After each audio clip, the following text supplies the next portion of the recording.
Un mois de l'accélération dans la compréhension de notre autorité qui se termine de manière spectaculaire. Une entrée tout en douceur dans le mois de l'accélération de notre unité dans le ministère et dans le service. Vous êtes à l'ACR Paris, c'est parti pour le Rewind. La délivrance, tel était le thème de notre semaine de jeûne et de prière. Tous les soirs, les âmes de Dieu et les leaders de notre Église nous ont conduits dans des temps puissants dans la prière. Nous avons dit stop, stop à l'impudicité, stop aux mauvaises pensées, à la rébellion, à l'orgueil. Aucune œuvre de la chair n'a été épargnée.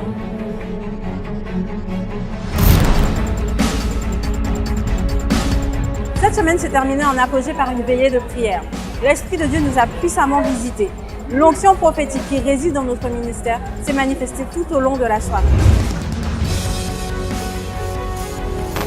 Aujourd'hui, c'est le grand jour. Nous sommes à notre veillée de prière. Je vous assure que si vous n'étiez pas là, vous avez raté quelque chose. Parce qu'aujourd'hui, la présence du Saint-Esprit était vraiment manifeste. Le pasteur Grace nous a enseigné sur quelque chose d'assez particulier par rapport à la délivrance. Vous savez, si vous n'avez plus d'intimité avec le Seigneur, vous ne pourrez pas avoir votre délivrance.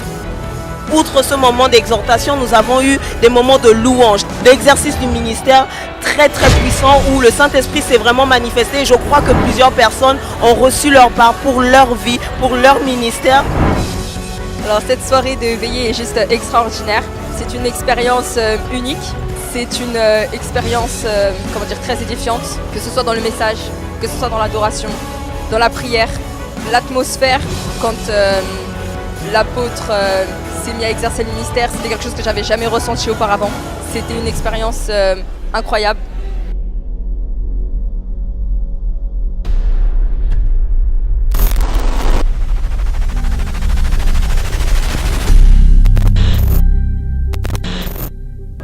Lors de nos cultes dominicaux, le pasteur Paulette Singuet nous a rappelé les principes de la loi de l'unité. Nous ne cessons de le répéter, le ministère entre dans une nouvelle saison et nous devons plus que jamais être unis, tous membres d'un même corps, avançant d'un même élan. Associons-nous ensemble pour que l'évangile puisse se propager. Alléluia. Mettons ensemble nos dons et nos talents pour que l'évangile se propage, que nous ayons des résultats. Alléluia.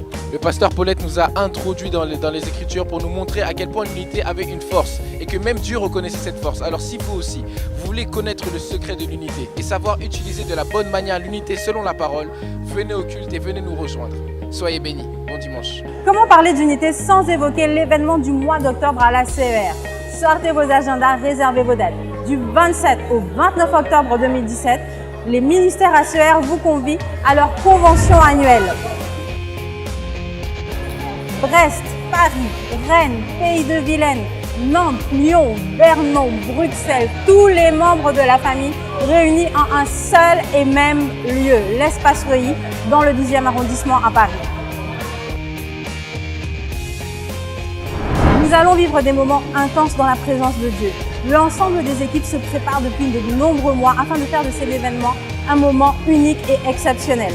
Si vous n'avez pas encore réservé votre place, rendez-vous sur notre site www.evangeltv.reza. C'est vraiment exceptionnel la mobilisation que chaque membre met de l'entrain en fait. Chaque membre met vraiment de l'entrain. C'est vraiment beau. Nous savons que la gloire de Dieu va descendre pour éclairer cette ville à tout jamais. Amen, amen, amen, amen, amen. Amen, amen, amen, amen. Amen, amen. Amen, amen.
Et le monde aux mains et dansant.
Nous sommes toujours dans le mois sur l'unité qui est un principe d'ordre divin. Alléluia, l'unité dans notre service et l'unité dans notre ministère. Le mois sur l'unité, nous devons développer l'unité et mettre en pratique les enseignements que nous recevons dans la maison de Dieu. Amen, amen, amen. Amen, amen. Donc, ce matin, je vais vous parler des 4 autres faits concernant l'unité. Et avant tout, j'aimerais honorer mon mari, l'apôtre Alain-Patrick Tsingué, qui me permet de pouvoir vous annoncer la parole ce matin. Est-ce qu'on peut acclamer pour lui? Il est à l'église de Rennes en ce moment. Et bien sûr, honorer tous les pasteurs de la maison, le pasteur Syriac Guépet, sous vos acclamations, le responsable des hommes. avec sa charmante épouse. Le pasteur Gentil Mafoy aussi qui est là. Les pasteurs Toutoum, Essie et Isaac et le pasteur Grace Mafoy. Nous bénissons le travail qu'ils font dans la maison de Dieu. Amen. Amen, amen, amen. Amen. Ok, très bien. Donc, on va commencer par le premier fait. L'unité est un principe d'ordre divin. Vous savez que notre Dieu aime l'ordre. Notre Dieu est un Dieu d'ordre et non de désordre, n'est-ce pas? Notre Dieu apprécie l'ordre et l'unité, c'est un principe d'ordre divin. Et quand il y a l'unité, alors Dieu bénit. Mais Dieu n'aime pas quand il y a le désordre. Il n'aime pas ça. Et Paul a averti les Corinthiens par rapport au désordre, quand ils commençaient à avoir des partis pris par rapport aux hommes de Dieu. Il y en avait qui disaient, moi je suis de Paul. Certains disaient, non, moi c'est Apollos. Moi c'est le pasteur Gentil Mafoy. C'est lui mon pasteur ici. Les autres, je les sens pas. Mon pasteur, c'est le pasteur Essie, oui. Je suis pour le pasteur Essie. D'autres diront non, moi, c'est le pasteur Isaac que j'affectionne. Ou alors, le pasteur Nguépé, oh là là, quand il prie, il allume le feu du Saint-Esprit. Certains diront non, moi, c'est le pasteur Grace. Si le pasteur Grace n'est pas là, non, je ne vois pas les autres pasteurs. Non, il n'y a que le pasteur Grace. Non, on se prive des autres dons de Dieu. Alléluia. Paul a dit aux Corinthiens, mais c'est qui Paul, c'est qui Apollos? Ce sont tous des serviteurs de Dieu, n'est-ce pas? Ils sont au service de Dieu, n'est-ce pas? Ils sont tous au service de Dieu. Ils ont des dons différents, mais ils sont toujours au service de Dieu.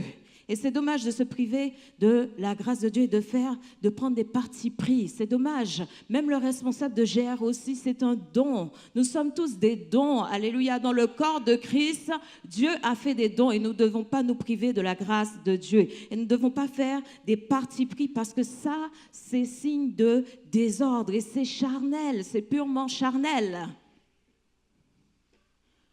Paul a planté, Apollos a arrosé, mais c'est Dieu qui fait croître. Alléluia. Nous recevons de tous les hommes de Dieu dans la maison. Amen.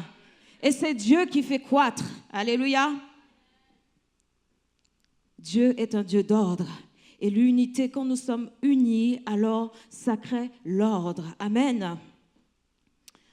Ensuite, le 8e fait, la prière a besoin que nous soyons unis. Et nous allons parler de 2 types de prières où nous avons besoin de l'unité. La prière d'unité et la prière d'accord. Et nous allons voir dans Actes 23 au verset 31 ce que dit la parole de Dieu. Est-ce qu'on peut me l'afficher s'il vous plaît? La prière d'unité, c'est la prière qui se fait ensemble dans un même lieu. On s'unit en esprit. Qu'est-ce que ça veut dire? Ça veut dire que quand on dit on prie, alors tout le monde élève la voix et on prie. On est connecté pour le même but. On prie pour la même chose. Vous voyez, il n'y en a pas, certains sont déjà dans leur maison par leurs pensées ou alors certains sont en train d'adorer. Non, quand on dit de prier, alors on prie. C'est ça la prière d'unité. Pour une même cause, on s'unit ensemble, on déploie notre énergie pour pouvoir élever la voix et prier. Alléluia. Dans ce verset-là, on voit que les disciples, ils étaient persécutés. Mais face à la persécution, qu'est-ce qu'ils se sont dit? On va prier afin de se fortifier. Alléluia. Les soldats, selon l'ordre qu'ils avaient reçu, prirent Paul et le conduisirent pendant la nuit jusqu'à Antipatris. Est-ce que c'est ça? C'est ça le verset? Acte 4 du verset 23 au verset 31. Hein? Là, vous êtes à Acte 3. Acte 4. Acte 4, c'est pas Acte 3. C'est pas le bon verset. Acte 4, du verset 23 au verset 31. Voilà, c'est bon. Après avoir été relâchés, ils allèrent vers les leurs et racontèrent tout ce que les principaux sacrificateurs et les anciens leur avaient dit. Lorsqu'ils eurent entendu, Ronaldo, tu fais barrage, ils élevèrent à Dieu la voix tous ensemble et dirent, Seigneur, toi qui as fait le ciel, la terre, la mer et tout ce qui s'y trouve. Vous voyez, ils élevèrent la voix, comment? Ensemble. C'est toi qui as dit par le Saint-Esprit, par la bouche de notre Père, ton serviteur David, pourquoi ce tumulte parmi les nations et ces vaines pensées parmi les peuples? Les rois et la terre se sont soulevés, les princes se sont ligués contre le Seigneur et contre son roi. En effet, contre ton serviteur Jésus que tu as oint, Hérode et Ponce Pilate se sont ligués dans cette ville avec les nations et avec les peuples d'Israël. pour faire tout ce que ta main et ton conseil avaient arrêté d'avance. Et maintenant, Seigneur, vois leurs menaces et donne à tes serviteurs, ils ont prié pour ça, d'un commun accord, donne à tes serviteurs d'annoncer ta parole avec une pleine assurance, en étendant ta main pour qu'il se fasse des guérisons, des miracles et des prodiges par le nom de ton saint serviteur Jésus. Quand ils eurent prié, ah là là, dis à ton voisin, quand ils eurent prié, la prière d'unité ensemble, quelque chose se passe. Quelque chose se passe quand on s'unit en esprit. Le lieu où ils étaient assemblés, qu'est-ce qu'on dit? Il trembla. Quelque chose se passe quand on se met ensemble à prier. Il y a une activité spirituelle qui se fait. Il y a des choses qui se dégagent dans le monde spirituel et même dans le monde physique. On peut sentir que quelque chose est en train de se passer parce qu'ils ont dit que le lieu où ils étaient assemblés trembla. Donc ils ont senti que ça a tremblé. Ils furent tous remplis du Saint-Esprit et ils annoncèrent la parole de Dieu avec assurance. Alléluia. Ça, c'est la prière. Quand on la fait ensemble, alors il y a quelque chose qui se passe. Dieu, quand il vous voit unis ensemble, alors il descend et il se manifeste. Il exécute votre prière. Alléluia. La Bible dit que les signes, les prodiges, les ont accompagnés après et ils annonçaient la parole de Dieu avec assurance, malgré la persécution qu'il y avait. Quand ils ont prié, quelque chose est venu les revêtir, afin qu'ils aillent avec encore plus de force qu'avant. Alléluia. Mais ça nécessite une unité dans l'esprit. La prière d'unité, ce n'est pas juste être là ensemble, mais il faut être connecté ensemble. Si tu divagues, tu es ailleurs, non, tu n'es pas uni à la prière d'unité. Il faut être connecté en esprit. Il faut que ce sujet de prière soit dans ton esprit et que tu visualises et que tu pries et que tu sois dedans et non pas en dehors de la prière. C'est ça la prière d'unité et cela a de l'efficacité. Quand Dieu voit l'unité du peuple de Dieu, alors il dit, je vais venir, je vais faire quelque chose, je vais descendre, n'est-ce pas? N'est-ce pas? Je vais descendre. C'est la même chose quand ils se sont mis à prier dans la chambre haute, dans l'attente du Saint-Esprit, du revêtement du Saint-Esprit. Ils se sont mis à prier ensemble dans l'unité et quelque chose s'est passé. Alléluia. Les baptêmes du Saint-Esprit. L'unité, alléluia, provoque l'intervention de Dieu, provoque l'intervention divine. Alléluia. Ensuite, la prière d'accord, Matthieu 18, du verset 19 au verset 20. S'il vous plaît, on peut me l'afficher, c'est bon. Alors, je vous dis encore que si 2 d'entre vous s'accordent sur la terre pour demander une chose quelconque, elle leur sera accordée par mon Père qui est dans les cieux. Alléluia. Car là où 2 ou 3 sont assemblés en mon nom, je suis au milieu d'eux. Merci de me remettre le verset d'avant. Voyez, on va voir les conditions de la prière d'accord. La Bible dit, si 2 d'entre vous, ça commence déjà par 2 personnes, la prière d'accord. Il faut qu'il y ait 2 personnes. Ensuite, la Bible dit 2 personnes, mais ce n'est pas juste pour se regarder les yeux dans les yeux, n'est-ce pas? Ce n'est pas pour aller faire le shopping. Non, la Bible dit 2 d'entre vous s'accordent sur la terre. Ils s'accordent sur la terre. Qu'est-ce que ça veut dire s'accorder? Ça veut dire qu'ils se mettent ensemble. Ils marchent ensemble. Et la Bible dit dans Amos 3:3, 2 hommes marchent-ils ensemble sans s'être convenus? Ce sont des personnes qui se sont convenues ensemble. Ils ont dit, OK, on va se mettre ensemble pour pouvoir prier, d'accord? Mais dans cette prière d'accord, c'est important que la personne avec laquelle vous accordez ait le même enseignement que vous. Vous ne pouvez pas vous accorder avec quelqu'un qui ne parle pas le même langage que vous. Sinon, c'est comme si un Chinois est en train de parler en français, mais ils ne se comprennent pas. Donc, c'est important d'avoir le même langage, d'avoir le même enseignement. Quand vous accordez, c'est important de préciser, d'être précis dans la prière. C'est-à-dire que l'un ne va pas prier pour quelque chose et l'autre va prier pour autre chose. Non, ça, ce n'est pas l'accord. Il faut que vous priez pour une chose précise et que chacun sache la chose précise pour laquelle vous priez. Il faut avoir aussi la même foi. La même foi. Si vous vous mettez ensemble, il faut avoir la même foi. S'il y a un qui est faible dans la foi, ça va être compliqué. Il faut avoir la même foi. Est-ce que vous êtes accordé sur l'enseignement par rapport à la foi? Si vous êtes accordé, c'est parce que vous voulez aller jusqu'au bout. Est-ce que cette personne est déterminée à vous accompagner jusqu'au bout de la prière? Jusqu'au bout de la prière, parce qu'on peut s'accorder avec des gens, mais ils peuvent vous lâcher. En plein milieu de l'exaucement, ils vous lâchent. C'est pour ça que c'est important de prendre la bonne personne. Quelqu'un qui soit équivalent à vous, parce que vous parlez de la même chose, vous voyez? Vous parlez de la même chose. Vous êtes ensemble. Il faut prendre quelqu'un qui est tenace dans la prière. Tenace. Quelqu'un qui tient, qui ne fléchit pas, qui est là, qui dit mon pied, ton pied, jusqu'au bout. Jusqu'au bout, qui ne te lâche pas. Quelqu'un qui est déterminé. Il faut quelqu'un de déterminé. Sinon, vous n'irez pas jusqu'au bout de l'exaucement. Parce que dans une prière, quand vous priez pour quelque chose, l'exaucement peut venir. Mais après, vous ne savez pas si après on peut vous dire non. Moi, j'ai déjà eu le cas.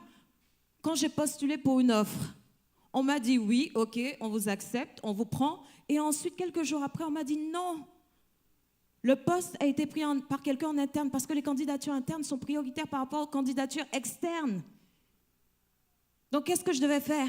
Est-ce que je devais m'apitoyer sur mon sort? Est-ce que je devais pleurer? Oh, on ne m'a pas donné le poste. Quelqu'un d'autre est venu prendre ma bénédiction. Non. Il faut être tenace dans la prière et persévérer. On te dit non, alors tu continues. Et ensuite, on m'a rappelé, on m'a dit oui. Il y a un poste qui se trouve dans une autre ville. Est-ce que vous êtes d'accord pour aller dans cette ville-là? J'ai dit oui. Oui, parce que là, vous savez, quand vous cherchez un boulot, même s'il faut aller au pôle Nord, vous irez au pôle Nord. Si c'est là-bas que le boulot se trouve et que vous avez besoin du boulot, oui, vous irez au pôle Nord. Ça, c'est quelqu'un de déterminé. Voyez? Est-ce que vous allez vous arrêter par rapport à un non? Il y en a, dès qu'ils ont un non, c'est fini. Dès que la porte est fermée, non, mais ils ne vont pas aller voir ailleurs. Ils vont s'apitoyer sur le sort. Non, on doit être tenace dans la prière. Dis à ton voisin, sois tenace dans la prière. Même si on te ferme une porte, mais ce n'est pas la seule porte. Moi, je ne comprends pas les gens font comme si, mais c'est la seule chose. Dès qu'on a fermé la porte, mais c'est la seule porte qui existe. Non, ce n'est pas la seule porte qui existe. Ce n'est pas la seule porte. Même si on t'a claqué la porte au nez, même si on t'a jeté dehors, mais ce n'est pas la seule porte. Ce n'est pas la seule porte. Même si on t'a viré malproprement, mais ce n'est pas la seule porte. Ce n'est pas la seule porte. Il faut être déterminé dans la prière. La prière d'accord demande à ce que tous les deux soient déterminés pour aller jusqu'au bout, jusqu'à ce qu'ils aient l'exaucement, l'accord, la validation de Dieu. Ok, c'est fait, donc c'est bon, on s'arrête. J'ai eu ce que j'ai demandé. Voyez? Moi, ce que j'aime avec les filles de Tsélophate dans Nombre, c'est que ces filles-là, elles étaient déterminées. Elles étaient déterminées. On leur a dit que non, puisque leur père était mort, qu'elles n'avaient pas droit à des terres. Et c'était le moment où on distribuait les terres au peuple. Mais comme leur père était mort, alors elles n'avaient pas droit à la terre. Donc elles n'avaient pas droit à une maison. Qu'est-ce qu'elles devaient faire? Bon, je vais me chercher un mari vite fait là. Le premier qui vient, je le prends et puis on va s'associer ensemble. Je vais aller, au moins j'aurai une maison. Non.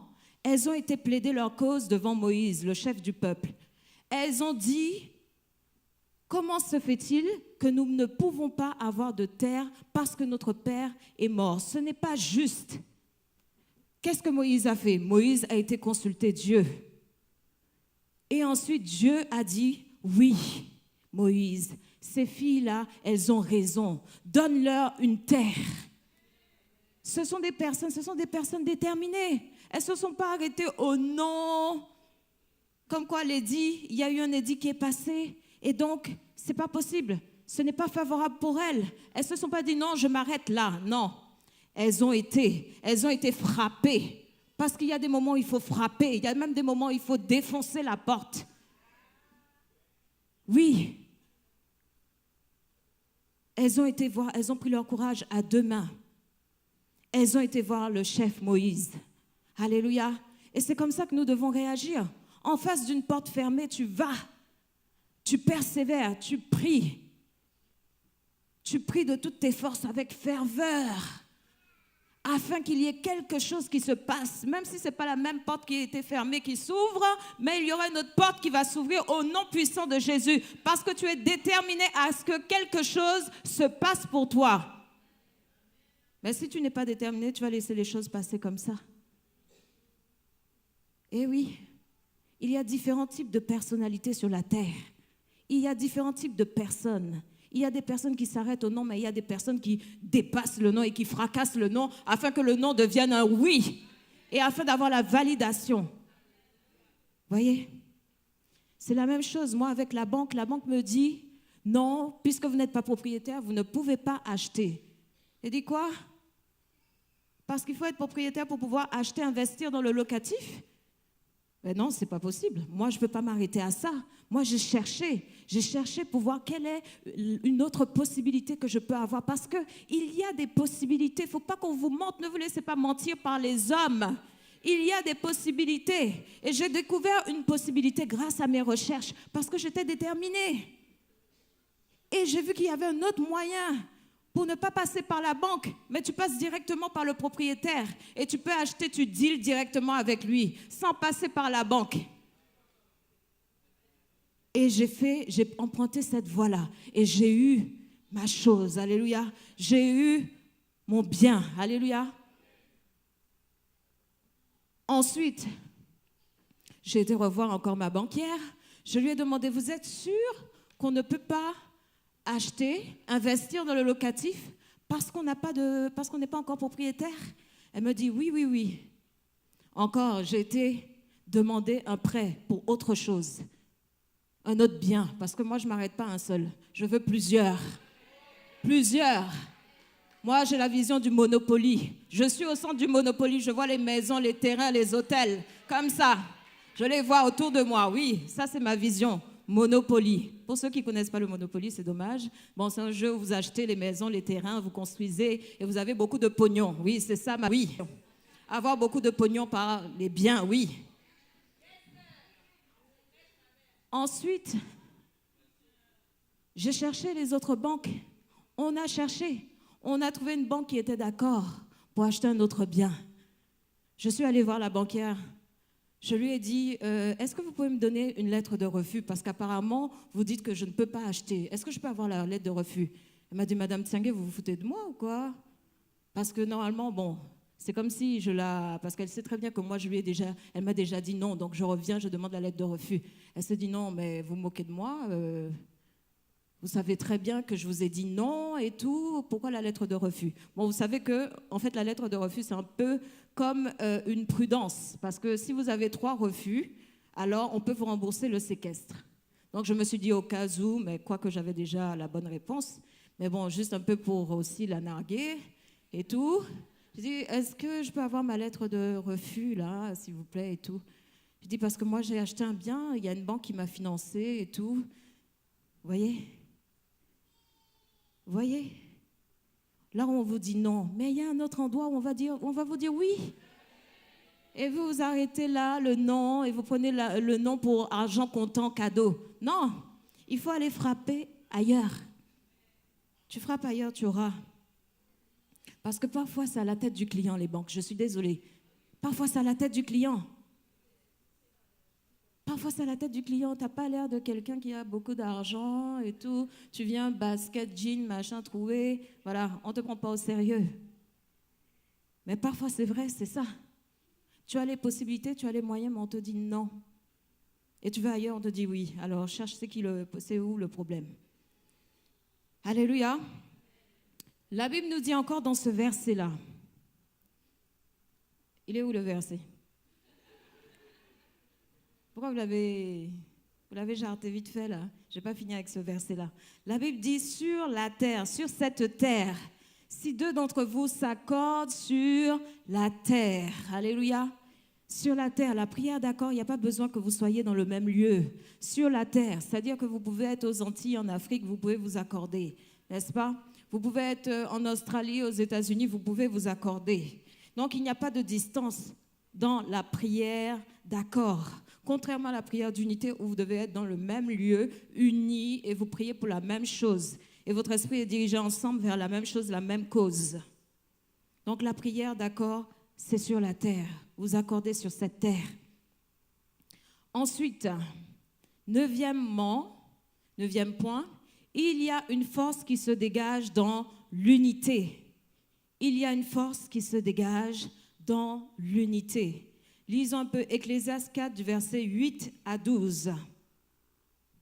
Il y a une force qui se dégage dans l'unité. Quand vous êtes à 2, à 3, à 4, à 5, plus vous êtes, mieux c'est. Plus vous êtes fort. La Bible nous dit, tel homme est seul et sans personne qui lui tienne de près. Il n'a ni fils ni frère et pourtant son travail n'a point de fin.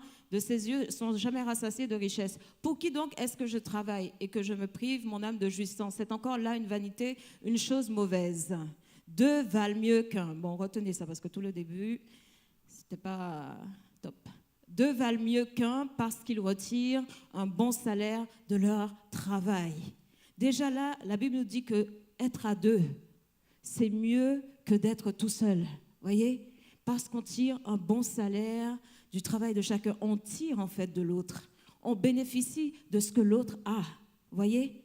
Donc c'est pour ça que 2 valent mieux qu'un. Ensuite, la Bible dit, car s'il tombe, l'un relève son compagnon. Mais malheur à celui qui est seul et qui tombe sans avoir un second pour le relever. Malheur à lui, pauvre lui. S'il n'a personne pour le relever, personne pour l'encourager parce qu'il est seul. Il a besoin de quelqu'un, alléluia. Comme on dit, il ne faut pas être des Robinson Crusoe. Il faut quelqu'un qui soit là pour te relever quand tu es abattu. Parce que parfois, ça nous arrive d'être abattu. Mais il ne faut pas vivre la vie chrétienne tout seul. Tu viens à l'église et tu repars. Tu n'as pas d'amis à l'église. Non, c'est important d'avoir des amis à l'église. Mais il faut trouver les bonnes connexions, les bonnes associations et les bonnes alliances. Alléluia. Ensuite, la Bible nous dit, de même si 2 couchent ensemble, ils auront chaud. Mais celui qui est seul, comment aura-t-il chaud? Là, il y en a qui rigolent, hein? Eh bien oui. Bon, dans un mariage, j'avais fait la blague, j'avais dit, pour ceux qui veulent faire des économies de chauffage, bon, vous savez déjà ce que vous avez à faire, il faut être à 2. Comme ça, vous faites des économies de chauffage, parce que vous aurez chaud, comme ça, la facture va diminuer. La Bible dit, et si quelqu'un est plus fort qu'un seul, les 2 peuvent lui résister. Vous voyez, les deux peuvent lui résister, mais tout seul, tu auras du mal à résister. Les 2 peuvent lui résister. Et la Bible ajoute encore, et la corde à 3 fils ne se rompt pas facilement. Et quand il y a Dieu encore au milieu, alors ça ne se rompt pas. Alléluia. Alors ça ne se rompt pas facilement. D'abord 2 pour pouvoir résister. Mais avec la corde, avec Jésus au milieu, vous êtes instoppable. Vous êtes instoppable. On va lire Deutéronome 32 au verset 30. Vous allez voir, on va faire un peu de mathématiques ce matin. Deutéronome du verset 32, chapitre 32, verset 30. La Bible dit, comment un seul en poursuivrait-il 1000 et 2 en mettrait-il 10 000 en fuite? Un seul, mais 1000 en fuite et 2, 10 000 en fuite. Alors faisons les mathématiques. 3, ça fera, les mathématiciens là, 100 000. Amen, il y a des mathématiciens. 4, 1 million. 5, 6, 100 millions. Alléluia. Et combien nous sommes ici ce matin? Combien nous sommes ici ce matin? Combien nous sommes? Ensemble, unis, il y a la force qui se dégage. On peut mettre plusieurs en fuite. Alléluia. Le diable aura du mal avec nous, mais si seulement si nous sommes unis, alors nous pourrons le mettre en fuite. Alléluia. Quand nous accordons ensemble dans l'unité, il y a une force qui se dégage. Alléluia. On devient redoutable. Alléluia. On devient redoutable. Et vous imaginez, Voyez pourquoi c'est important quand on fait des réunions de prière, on vous dit de venir, mais bon, vous traînez les pieds parfois vous avez froid, bon, surtout en hiver, alors là, la cote de la réunion de la prière, là, c'est chaud. Surtout en hiver, l'été, ça va encore, mais quand l'hiver approche, aïe, aïe, aïe, quelque chose se passe. Une flemme plane, comme ça, une envie de couette, de rester dans sa maison plane comme ça, voyez. Les pieds deviennent lourds pour faire un pas. C'est comme si vous êtes dans l'espace. Vous voyez, boum, boum. Tellement le pied est lourd. C'est dur de venir prier dans la maison de Dieu. C'est dur, c'est dur, c'est dur. Mais ça ne doit pas être ainsi. Ça ne doit pas être ainsi. L'Église, unie dans la prière, dégage une force. Elle est puissante, alléluia. Elle est puissante, alléluia. Parce qu'on a vu le verset de Deutéronome 32-30. Elle est puissante. On va lire Acte 12 du verset 1 à 17. On va voir des chrétiens qui ont intercédé pour Pierre. Parce que Pierre a été mis en prison injustement. Ils ont intercédé. Et quelque chose s'est aussi passé. L'ange est venu ouvrir la porte à Pierre. Les chrétiens ne dormaient pas. Et vous allez voir qu'ils ne dormaient pas. On va le lire. Ils n'avaient pas de somnifères. Ils n'étaient pas sous anesthésie dans la prière. Vers le même temps, le roi Hérode se mit à maltraiter quelques membres de l'Église. Et il fit mourir par l'épée Jacques, frère de Jean. Voyant que cela était agréable aux Juifs, il fit encore arrêter Pierre. C'était pendant les jours des pains sans levain. Après l'avoir saisi et jeté en prison, il le mit sous la garde de 4 escouades, de 4 soldats chacune, avec l'intention de le faire comparaître devant le peuple après la Pâque. Pierre donc était gardé dans la prison. Et l'Église faisait quoi? Ah, l'Église ne dormait pas. L'Église était là, présente. Telle une armée se levant devant l'adversaire, devant l'adversité. Pour une cause, il fallait que Pierre soit libéré parce qu'il a été mis en prison injustement, parce que c'était le temps de la persécution et tous ceux qui annonçaient l'évangile, allez, hop, prison.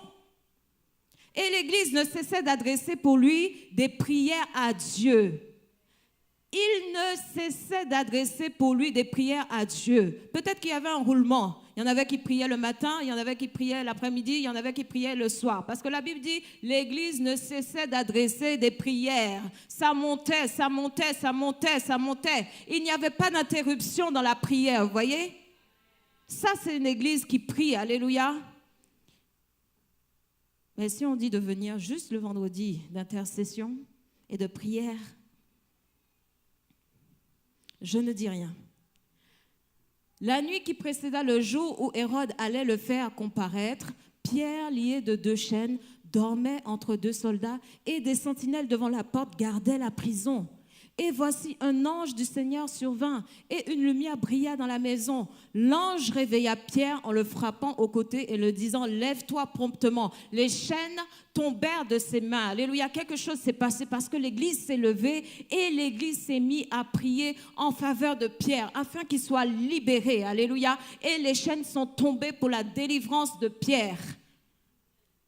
Ah, ça c'est bon, quand l'Église se lève et prie d'un commun accord, dans l'unité, alors il y a une force qui se dégage. Amen. Il en est ainsi aussi pour la louange. Nous avons l'exemple de Paul et Silas. Ils étaient aussi en prison.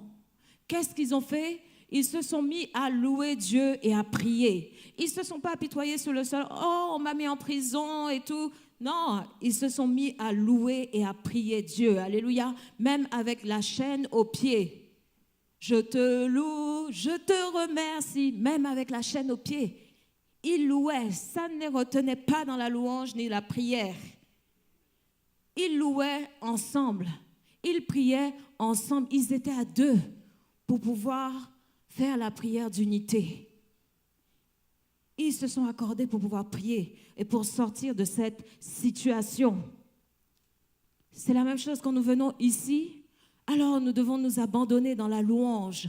Nous venons avec des fardeaux, nous venons avec des soucis, nous venons avec des choses qui nous enchaînent. Mais prions, louons Dieu d'un commun accord et les choses vont se passer. Alléluia. Parce que nous sommes ensemble, unis à louer Dieu, alors une puissance va se dégager. Et toi qui es venu avec un fardeau, tu vas te sentir tout d'un coup léger. Alléluia. Parce qu'il y a une action corporative qui descend dans la salle à cause de la louange de Pierre, Paul, Jacques, de tout le monde qui ouvre sa bouche pour pouvoir louer Dieu.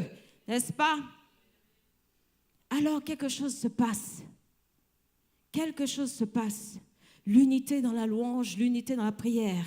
Une force se dégage dans l'unité. Alléluia. Donc retenons cela. Une force se dégage dans l'unité. Alléluia.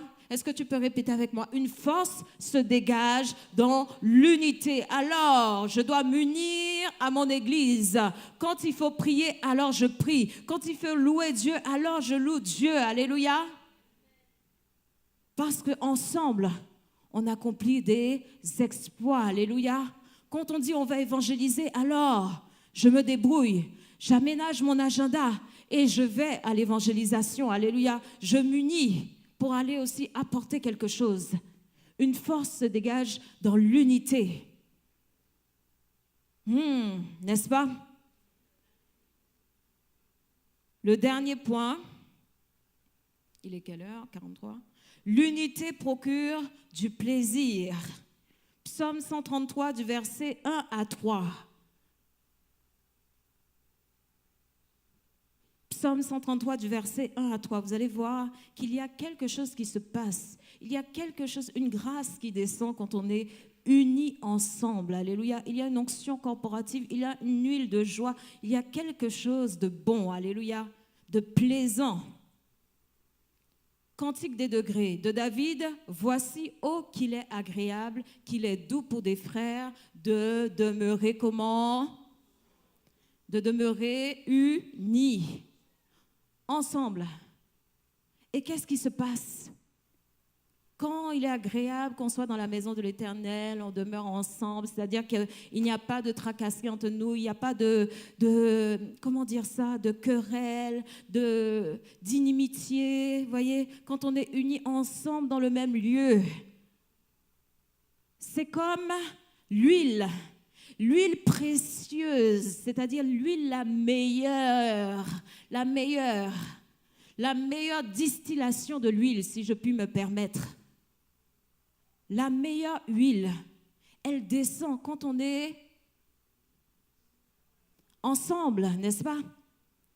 Qui, répandue sur la tête, descend sur la barbe d'Aaron qui descend sur le bord de ses vêtements. Voyez, elle coule.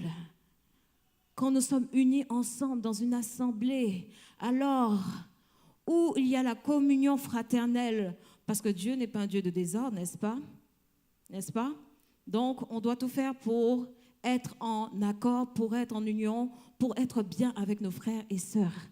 Alors, Dieu nous dit que, une huile descend, une huile de joie, une huile qui amène la bénédiction dans l'assemblée, parce que l'assemblée est unie ensemble, parce qu'il y a la joie, parce qu'on s'aime. Alléluia. Tout le monde s'aime, il n'y en a pas qui se détestent, il n'y en a pas qui disent « Ah non, celle-là, je la sens pas, je ne peux pas respirer à côté d'elle. Je me sens pas bien à côté d'elle. Je vais changer de place. Si l'accueil me met à côté d'elle, moi, je change de place. » Non. La Bible dit, c'est comme la rosée de l'Hermon. La rosée qui descend sur les montagnes de Sion, comme c'est beau, n'est-ce pas? Car c'est là que l'Éternel fait quoi?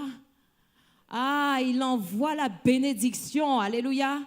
Quand on est ensemble dans une certaine communion fraternelle, non pas quand on se déchire dans la maison de Dieu, quand on se déchire, quand on se bat pour un homme, non.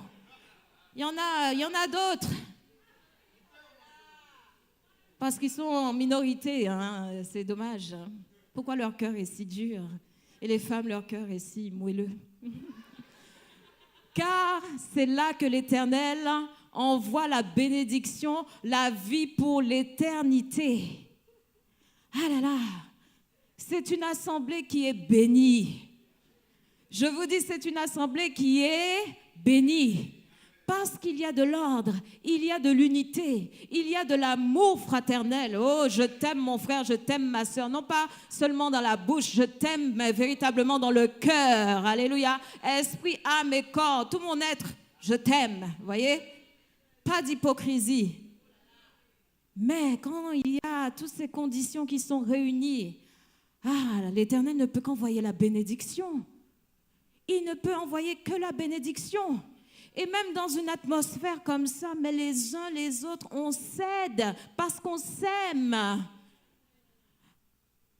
On profite de la grâce qui est dans la vie de l'autre parce qu'il y a une communion fraternelle. Non, je ne vais pas aider celui-ci parce qu'il m'a fait telle chose. Non, j'oublie pas ce qu'il m'a fait. Je ne le pardonnerai jamais. Oui, il y a des chrétiens qui disent ça. J'ai été époustouflée et agréablement surprise à quelques mois de conversion d'entendre un ancien de l'Église dire ça et de voir des anciens de l'Église en pleine assemblée générale en train d'engueuler le pasteur. Je suis sortie de là choquée, les larmes aux yeux parce que j'étais encore nouvellement convertie. Pour moi, tout était beau à l'Église, tout était merveilleux, wonderful. Aïe, aïe, aïe. Tout le monde, il est beau, tout le monde, il est gentil. C'est le pays de Candy. L'innocence. Non, c'était pas comme ça. Et là, j'ai eu un choc émotionnel. Et ce jour-là, je suis partie en pleurant à la maison. Je pleurais. Parce que je disais, non, c'est pas possible. Dans la maison de Dieu, non. Je viens de rêver. Allez, réveille-toi, Paulette. C'est pas possible. Je sors du monde pour revenir trouver ça dans la maison de Dieu. J'ai besoin d'une claque pour me réveiller, c'est pas possible. Eh oui, c'est possible. Il y a des églises où les gens se déchirent et ensuite l'église se vide petit à petit. Pourquoi? Pour des gnognottes et des gnagnates. Des gnognottes et des gnagnates. Ah, un tel ne m'a pas fait ci. Ah, un tel ne m'a pas fait ça. Des gnognottes et des gnagnates. Ah, il est passé à côté de moi, il m'a pas dit bonjour. Ah, ça veut dire qu'il a quelque chose contre moi. Non, arrêtez de faire des faux films là. Arrêtez de produire des films qui n'existent pas. Hein, comme j'ai dit dans les WhatsApp là, la semaine de jeûne et prière, il y en a, ce sont des producteurs hollywoodiens, ils dépassent les producteurs d'Hollywood. Ils sont pros dans les films. Ils te mettent dedans toi, acteur principal du film, alors que tu ne comprends même pas comment tu es acteur principal dans l'histoire. Mais tu te retrouves acteur principal. Bon, s'il y avait le salaire, ça aurait été bien. Mais il n'y a pas le salaire, c'est juste une production irréelle. Voyez, c'est dommage. Va, demande à la personne, au lieu de te faire des films et tout, patati et patata... Et le diable vient, il rajoute encore pour embellir, pour grossir le film. Ah oui, parce qu'il faut qu'il y ait de l'action. Parce que sans action, le film n'est pas intéressant. Donc il va venir mettre son grain de sel, son poivre, il va assaisonner ça avec un bon petit piment. Et tu as une histoire qui a de l'action.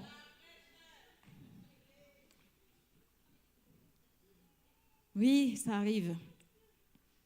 On peut lire Jean 15 au verset 17, s'il vous plaît. Jean 15 au verset 17. La Bible dit, ce que je vous commande, c'est de vous aimer les uns les autres. Quand il y a l'unité, il y a forcément l'amour. Et c'est là que Dieu envoie la bénédiction. Alléluia. Il y a l'amour. Et donc, on doit se battre pour ça. On doit se battre. Il faut qu'on soit en bon terme avec tout le monde ici, là. Pas de mésentente, pas de discorde, pas de querelle, pas de... Non, celui-là, je ne le sens pas. Pourquoi tu as besoin de sentir quelqu'un? Non. Le commandement que Dieu nous donne, c'est de vous aimer les uns les autres. Donc, de grâce, quand vous venez ici, appliquez le commandement. Aimez-vous les uns les autres. Les uns les autres. Qu'il soit je ne sais comment, quel qualificatif, il faut aimer, c'est tout. C'est la seule chose qu'on doit à quelqu'un, c'est juste de l'amour. Heureusement que c'est gratuit, comme ça c'est facile. N'est-ce pas? Et c'est comme ça que l'Église va prospérer. Alléluia. C'est comme ça que l'Église ira de grâce en grâce, de gloire en gloire. Alléluia. Parce qu'il y a cette bonne entente, cette communion fraternelle. Voyez? Et c'est comme ça que l'Église va prospérer, que la bénédiction de l'Éternel sera envoyée sur nous. L'unité est un principe de succès du groupe. Amen. Amen, amen. Amen.